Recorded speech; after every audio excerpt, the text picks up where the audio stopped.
83% des gérants interrogés par Bank of America redoutent une récession. C'est une chute de confiance historique aux États-Unis.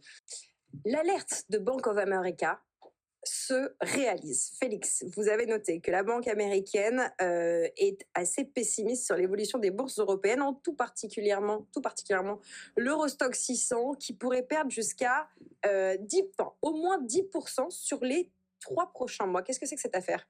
Qu'est-ce que c'est que cette affaire ? Pour l'instant, ce n'est pas une affaire qui est prise très au sérieux par la plupart des investisseurs, mais pourtant, l'ampleur du phénomène, elle, est vraiment sérieuse. Donc, BofA le dit, hein, je fais la contraction de Bank of America, moins 10% d'ici 3 mois sur des SAP, des LVMH, Novo Nordisk, ASML et j'en passe. Alors, pourquoi être aussi pessimiste alors que les marchés des grosses capitalisations européennes ont le vent en poupe depuis 3 mois ?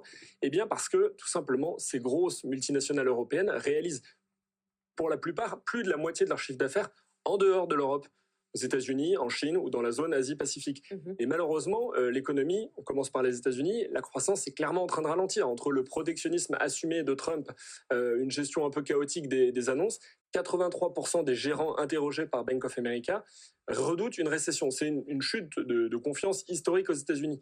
Du côté de la Chine, c'est pas plus rassurant. Le plan dont on a parlé ici il y a quelques mois de relance de 150 milliards de dollars, en fait, on se rend compte que c'est seulement 10 cents par habitant chinois. Donc ça suffit pas, en tout cas.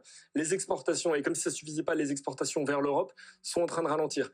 Et maintenant, on parlait de l'Europe, eh ben, ok, il y a un plan au long cours annoncé par l'Allemagne de 900 milliards, mais c'est pour renouveler donc la défense, les infrastructures et les énergies renouvelables. Donc c'est un plan dont on va ressentir les effets en 2030. Absolument. En 2035. Donc la croissance en Europe, elle va arriver probablement un peu après la pluie, en tout cas pour nous tout de suite. Donc l'environnement mondial qui est fragile, la croissance qui ralentit, la défiance des investisseurs, ça crée un cocktail dangereux pour Bank of America qui dit que celles qui vont le plus souffrir dans les valeurs de l'Eurostoxx 600, ça va être les cycliques, donc les bancaires, l'automobile, les industriels. Mais le tableau n'est pas tout noir, il y a quand même des opportunités si on regarde, et c'est encore Bank of America qui le dit, du côté des valeurs défensives. Christian vient d'en parler, je rajouterais que les valeurs défensives de la santé, des télécoms, on utilise toujours son portable et on prend toujours du Doliprane, même quand c'est la récession, et de la consommation de masse devraient pouvoir résister. Et puis il y a aussi, si on va regarder du côté des indices, dans le Stoxx Small 200, les entreprises de taille moyenne en Europe, elles réalisent leur chiffre d'affaires de manière plus domestique, locale, c'est-à-dire à peu près 2 tiers de leur chiffre d'affaires en Europe. Donc elles sont moins dépendantes de la conjoncture mondiale. Et alimentées par tous ces plans de relance.